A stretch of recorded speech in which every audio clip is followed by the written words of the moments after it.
ನಮಸ್ಕಾರ ಸ್ನೇಹಿತರೆ, ಸೆಪ್ಟೆಂಬರ್ 13ರವರೆಗೂ ಈ 5 ರಾಶಿಗೆ ಮಂಗಳನಿಂದ ಕಂಟಕ, ಸಮಸ್ಯೆಗಳ ಸರಮಾಲೆ. ಹೌದು, ಜ್ಯೋತಿಷ್ಯದ ಪ್ರಕಾರ ಕನ್ಯಾ ರಾಶಿಯಲ್ಲಿ ಮಂಗಳನ ಸಂಚಾರವು ಕೆಲವು ರಾಶಿಗಳಿಗೆ ಒಳ್ಳೆಯದಲ್ಲ ಎನ್ನಲಾಗುತ್ತೆ.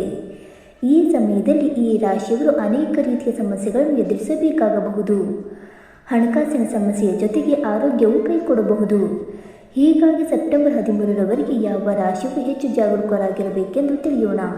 ಜ್ಯೋತಿಷ್ಯದ ಪ್ರಕಾರ ಕೆಲವು ರಾಶಿಗಳು ಸೆಪ್ಟೆಂಬರ್ 13ರವರೆಗೆ ಬಹಳ ಜಾಗರೂಕರಾಗಿರಬೇಕು. ವಾಸ್ತವವಾಗಿ ಮಂಗಳನು ಜುಲೈ 28ರಂದು ರಾತ್ರಿ 8:11ಕ್ಕೆ ಕನ್ಯಾ ರಾಶಿಯನ್ನು ಪ್ರವೇಶ ಮಾಡಿದೆ. ವೈದಿಕ ಜ್ಯೋತಿಷ್ಯದಲ್ಲಿ ಮಂಗಳನನ್ನು ಧೈರ್ಯ, ಶಕ್ತಿ ಮತ್ತು ಶೌರ್ಯದ ಸಂಕೇತವೆಂದು ಪರಿಗಣಿಸಲಾಗುತ್ತದೆ. ಆದರೆ ಕನ್ಯಾ ರಾಶಿಯಲ್ಲಿ ಇದರ ಸಂಚಾರವು ಕೆಲವು ರಾಶಿಗಳಿಗೆ ಸವಾಲುಗಳನ್ನು ತರಬಹುದು. ಇದಕ್ಕೆ ಕಾರಣವೆಂದರೆ ಕನ್ಯಾ ರಾಶಿಯು ಬುಧನ ರಾಶಿಯಾಗಿದೆ. ಬುಧ ಮತ್ತು ಮಂಗಳನ ನಡುವಿನ ವೈರತ್ವದಿಂದಾಗಿ ಈ ಸಂಚಾರವು ಮಾನಸಿಕ ಒತ್ತಡ, ವಿವಾದಗಳು ಅಥವಾ ಆರೋಗ್ಯ ಸಮಸ್ಯೆಗಳನ್ನು ಉಂಟು ಮಾಡಬಹುದು. ಇದರೊಂದಿಗೆ ಮಂಗಳ ಮತ್ತು ಶನಿಯ ಸಂಸಪ್ತಕ ಯೋಗ 7ನೇ ದೃಷ್ಟಿ ಕೆಲವು ರಾಶಿಗಳಿಗೆ ಅಶುಭ ಪರಿಣಾಮವನ್ನು ಹೆಚ್ಚಿಸುತ್ತದೆ. ಸಮಸ್ಯೆಗಳನ್ನು ಎದುರಿಸಬೇಕಾದ ಆ ರಾಶಿಚಕ್ರ ಚಿಹ್ನೆಗಳು ಯಾವುವು ಮತ್ತು ಸಮಸ್ಯೆಗಳನ್ನು ತಪ್ಪಿಸಲು ಪರಿಹಾರಗಳು ಯಾವುವು ಎಂದು ತಿಳಿದುಕೊಳ್ಳೋಣ. ಬನ್ನಿ ಸ್ನೇಹಿತರೆ, ಅದಕ್ಕೂ ಮುಂಚೆ ನೀವು ನಮ್ಮ ಚಾನಲ್ಗೆ ಸಬ್ಸ್ಕ್ರೈಬ್ ಮಾಡದೆ ನೋಡ್ತಾ ಇದ್ದರೆ ದಯವಿಟ್ಟು ನಮ್ಮ ಚಾನಲ್ಗೆ ಸಬ್ಸ್ಕ್ರೈಬ್ ಮಾಡಿಕೊಳ್ಳಿ ಸ್ನೇಹಿತರೆ. ಹಾಗೆ ವೈದಿಕ ಜ್ಯೋತಿಷ್ಯ ಮತ್ತು ಆಚಾರ ವಿಚಾರಗಳಲ್ಲಿ ನಂಬಿಕೆ ಇದ್ದರೆ ವಿಡಿಯೋಗೊಂದು ತಪ್ಪದೆ ಲೈಕ್ ಕೊಟ್ಟು ನಿಮ್ಮ ಆತ್ಮರಿಗೆ ಶೇರ್ ಮಾಡಿ. ಮೊದಲನೆಯದಾಗಿ ಋಷಭ ರಾಶಿ. ಋಷಭ ರಾಶಿಯವರಿಗೆ ಮಂಗಳನ ಈ ಸಂಚಾರವು ಪ್ರೀತಿ, ಮಕ್ಕಳು ಮತ್ತು ಸೃಜನಶೀಲತೆಗೆ ಸಂಬಂಧಿಸಿದ 5ನೇ ಮನೆಯ ಮೇಲೆ ಪರಿಣಾಮ ಬೀರುತ್ತದೆ. ಈ ಸಮಯದಲ್ಲಿ ಪ್ರೇಮ ಸಂಬಂಧಗಳಲ್ಲಿ ಉದ್ವಿಗ್ನತೆ, ಮಕ್ಕಳಿಗೆ ಸಂಬಂಧಿಸಿದ ಚಿಂತೆಗಳು ಅಥವಾ ಅಧ್ಯಯನದಲ್ಲಿ ಏಕಾಗ್ರತೆಯ ಕೊರತೆ ಇರಬಹುದು. ಆರ್ಥಿಕ ನಷ್ಟ ಅಥವಾ ಅನಿರೀಕ್ಷಿತ ವೆಚ್ಚಗಳು ಸಮಸ್ಯೆಗಳನ್ನು ಹೆಚ್ಚಿಸಬಹುದು ಮತ್ತು ಕೆಲಸದ ಸ್ಥಳದಲ್ಲಿ ಸಹೋದ್ಯೋಗಿಗಳೊಂದಿಗೆ ವಿವಾದದ ಸಾಧ್ಯತೆ ಇದೆ. ವೃಷಭ ರಾಶಿಯವರಿಗೆ ಪರಿಹಾರ: ಮಂಗಳವಾರ ನಿಯಮಿತವಾಗಿ ಹನುಮಾನ ಚಾಲಿಸವನ್ನು ಪಠಿಸಿ. ಎರಡನೆಯದಾಗಿ ಕುಂಭರಾಶಿ. ಕುಂಭರಾಶಿಯವರಿಗೆ ಮಂಗಳ ಗ್ರಹದ ಈ ಸಂಚಾರವು 8ನೇ ಮನೆಯ ಮೇಲೆ ಪರಿಣಾಮ ಬೀರುತ್ತದೆ. ಈ ಮನೆ ನಿಗೂಢ, ವಯಸ್ಸು ಮತ್ತು ಬದಲಾವಣೆಯ ಮನೆ.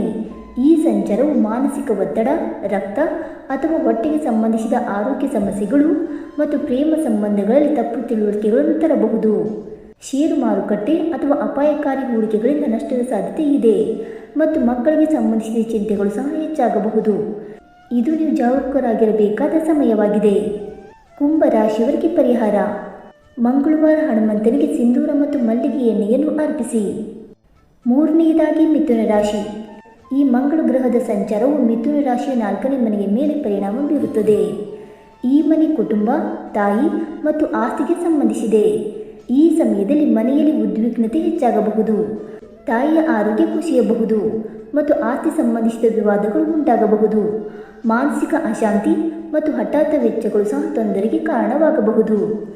ಈ ಸಮಯವು ವೈವಾಹಿಕ ಜೀವನದಲ್ಲಿ ವ್ಯತ್ಯಾಸಗಳನ್ನು ತರಬಹುದು ಮತ್ತು ಹೊಟ್ಟೆ ಅಥವಾ ಚರ್ಮಕ್ಕೆ ಸಂಬಂಧಿಸಿದ ಕಾಯಿಲೆಗಳಂತಹ ಆರೋಗ್ಯ ಸಮಸ್ಯೆಗಳನ್ನು ಸಹ ತರಬಹುದು. ಮಿಥುನ ರಾಶಿಯವರಿಗೆ ಪರಿಹಾರ: ಮಂಗಳವಾರ ನಿಯಮಿತವಾಗಿ ಹನುಮಾನ ಚಾಲಿಸವನ್ನು ಪಠಿಸಿ. ನಾಲ್ಕನೆಯದಾಗಿ ಮೀನರಾಶಿ. ಮಂಗಳ ಗ್ರಹದ ಸಂಚಾರವು ಮೀನರಾಶಿ 7ನೇ ಮನೆಯ ಮೇಲೆ ಪರಿಣಾಮ ಬೀರುತ್ತದೆ. ಈ ಮನೆ ಮದುವೆ, ಪಾಲುದಾರಿಕೆ ಮತ್ತು ವ್ಯವಹಾರಕ್ಕೆ ಸಂಬಂಧಿಸಿದೆ. ಈ ಸಮಯದಲ್ಲಿ ದಾಂಪತ್ಯ ಜೀವನದಲ್ಲಿ ಉದ್ವಿಗ್ನತೆ, ಪಾಲುದಾರರೊಂದಿಗೆ ಭಿನ್ನಾಭಿಪ್ರಾಯಗಳು ಅಥವಾ ವ್ಯವಹಾರದಲ್ಲಿ ಅಡೆತಡೆಗಳು ಉಂಟಾಗಬಹುದು. ಆರೋಗ್ಯ ಏರಿಳಿತಗಳು, ಹೊಟ್ಟೆ ಅಥವಾ ಕಣ್ಣಿಗೆ ಸಂಬಂಧಿಸಿದ ಸಮಸ್ಯೆಗಳು ನಿಮ್ಮನ್ನು ಕಾಡಬಹುದು. ನಿಮ್ಮ ಕೋಪ ಮತ್ತು ಆತುರವು ನಷ್ಟಕ್ಕೆ ಕಾರಣವಾಗಬಹುದು. ಮೀನರಾಶಿಯವರಿಗೆ ಪರಿಹಾರ: ಮಂಗಳವಾರ ಓಂ ಕ್ರಮಂ ಕ್ರೀಂ ಕ್ರೋಂ ಸಂ ಭೌಮಾಯ ನಮಃ ಮಂತ್ರವನ್ನು 108 ಬಾರಿ ಪಠಿಸಿ. ಇನ್ನು 5ನೇದಾಗಿ ಧನುರಾಶಿ. ಮಂಗಳ ಗ್ರಹದ ಸಂಚಾರವು ಧನುರಾಶಿಯ 10ನೇ ಮನೆಯ ಮೇಲೆ ಪರಿಣಾಮ ಬೀರುತ್ತದೆ. ಇದು ವೃತ್ತಿ ಮತ್ತು ಸಾಮಾಜಿಕ ಸ್ಥಾನಮಾನಕ್ಕೆ ಸಂಬಂಧಿಸಿದೆ. ಈ ಸಮಯದಲ್ಲಿ ಕೆಲಸದ ಸ್ಥಳದಲ್ಲಿ ಅಡೆತಡೆಗಳು, ಮೇಲಧಿಕಾರಿಗಳೊಂದಿಗಿನ ವಿವಾದಗಳು ಅಥವಾ ಕೆಲಸದಲ್ಲಿ ಅಸ್ಥಿರತೆಯನ್ನು ಎದುರಿಸಬಹುದು. ಹಣಕಾಸಿನ ತೊಂದರೆ, ಸಾಲಬಾಧೆ ಹೆಚ್ಚಾಗುವ ಸಮಸ್ಯೆ ಇದೆ. ನೆರೆಹೊರೆಯವರು, ಸಂಬಂಧಿಕರೊಂದಿಗೆ ವಿವಾದಗಳ ಸಾಧ್ಯತೆ ಇದೆ. ಮಾನಸಿಕ ಒತ್ತಡ ಮತ್ತು ಆರೋಗ್ಯದಲ್ಲಿ ಏರಿಳಿತಗಳು ಇರಬಹುದು. ಧನುರಾಶಿಯವರಿಗೆ ಪರಿಹಾರ: ಮಂಗಳವಾರದಂದು ಬೇಳೆ ಮತ್ತು ಬೆಲ್ಲವನ್ನು ದಾನ ಮಾಡಿ. ಸ್ನೇಹಿತರೆ, ಈ ಮಾಹಿತಿ ನಿಮಗೆ ಇಷ್ಟವಾಗಿದ್ದರೆ ವಿಡಿಯೋಗೊಂದು ಲೈಕ್ ಮಾಡಿ, ಶೇರ್ ಮಾಡಿ. ಹಾಗೆ ನಿಮ್ಮ ಅನಿಸಿಕೆ ಮತ್ತು ಅಭಿಪ್ರಾಯವನ್ನು ತಪ್ಪದೆ ಕಮೆಂಟ್ ಮೂಲಕ ತಿಳಿಸಿ ಸ್ನೇಹಿತರೆ. ವಿಡಿಯೋ ನೋಡಿದ್ದಕ್ಕಾಗಿ ಧನ್ಯವಾದಗಳು. Thank you so much.